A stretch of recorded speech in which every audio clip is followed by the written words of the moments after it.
ಎಲ್ಲರಿಗೂ ನಮಸ್ಕಾರ. ಕುಂಭ ಕುಂಭ ಕುಂಭ ಮಹಾಕುಂಭ,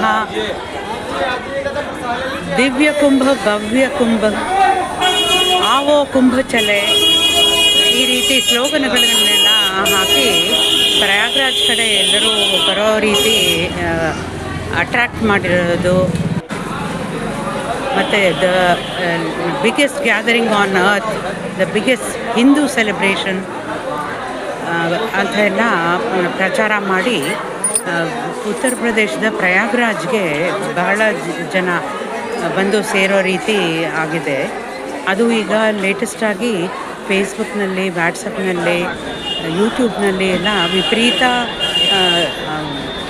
ಟೆಂಪ್ಟ್ ಆಗೋ ರೀತಿಯಲ್ಲಿ ವಿಡಿಯೋಸ್ಗಳನ್ನು ಹಾಕಿ ಪ್ರಯಾಗ್ರಾಜ್ ಕಡೆ ಬರೋ ರೀತಿ ಜನ ಉತ್ತರ ಪ್ರದೇಶ ಸರ್ಕಾರ ಮಾಡಿದ್ದಾರೆ.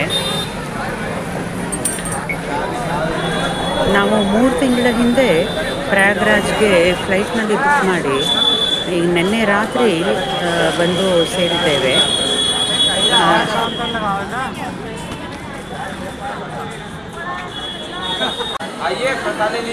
ವೇಣಿ ಮಾಧವ ಮಂದಿರ ಅನ್ನೋ ಜಾಗಕ್ಕೆ ಬಂದಿದ್ದೇವೆ.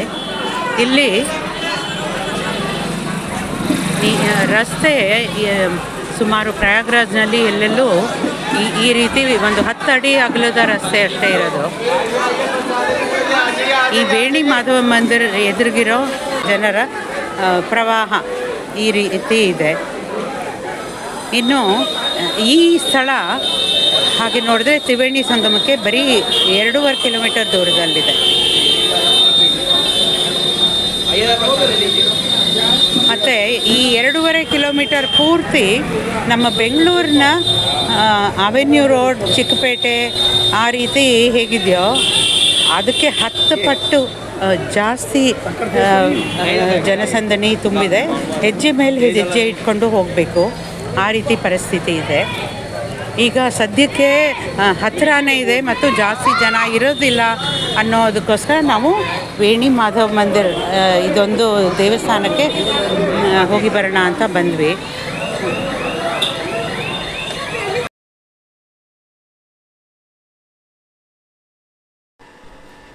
ಏನಿದ್ರೂ ಗಂಗಾಮಾತೆಯ ಮಡಿಲಲ್ಲಿ ಸ್ಥಳ ಜಾಸ್ತಿ ಇದೆ.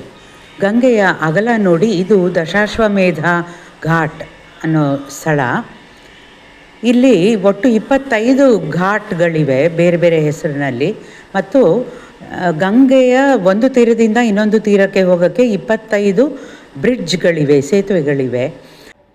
ಉತ್ತರ ಪ್ರದೇಶ್ ಪೊಲೀಸ್ ಮತ್ತು BSF, CRPF ಎಲ್ಲ ಸೇರಿ ಸುಮಾರು 1.5 ಲಕ್ಷ ಪೊಲೀಸ್ ಪಡೆ ಈ ಜನಸಂದಣಿಯನ್ನು ಮ್ಯಾನೇಜ್ ಮಾಡೋಕ್ಕೆ, ಕಂಟ್ರೋಲ್ ಮಾಡೋಕ್ಕೆ ಮತ್ತು ವೆಹಿಕ್ಯುಲರ್ ಮೂವ್ಮೆಂಟ್ ಕಂಟ್ರೋಲ್ ಮಾಡೋಕ್ಕೆ ಪ್ರಯತ್ನ ಪಡ್ತಾ ಇದೆ.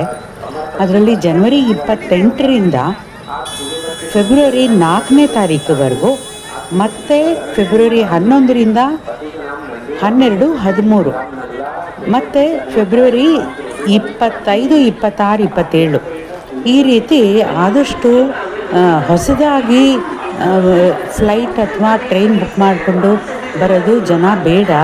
ಈಗಾಗಲೇ ಬುಕ್ ಮಾಡಿರೋರು ಹೇಗಿದ್ದರೂ ಬಂದುಬಿಡಲಿ. ಈ ಎಚ್ಚರಿಕೆ ಕೊಡೋದು ಉತ್ತಮ ಅಂತ ನನಗನ್ನಿಸ್ತು. ಮತ್ತು ಹಗಲು ಇಲ್ಲಿ ಸುಮಾರು ಬೆಳಗ್ಗೆ 9ರಿಂದ ಸಂಜೆ 5 ಗಂಟೆವರೆಗೂ ಬಿಸಿಲಿದೆ. ಮತ್ತು ಸಂಜೆಯಿಂದ ಮುಂಜಾನೆವರೆಗೂ ಚಳಿ ತುಂಬಾ ಇದೆ. ಚಿಕ್ಕ ಮಕ್ಕಳು, ವೃದ್ಧರು, ಅಶಕ್ತರು, ಅನಾರೋಗ್ಯವಂತರು ಖಂಡಿತ ಬರೋದು ಬೇಡ. ನಮಸ್ಕಾರ.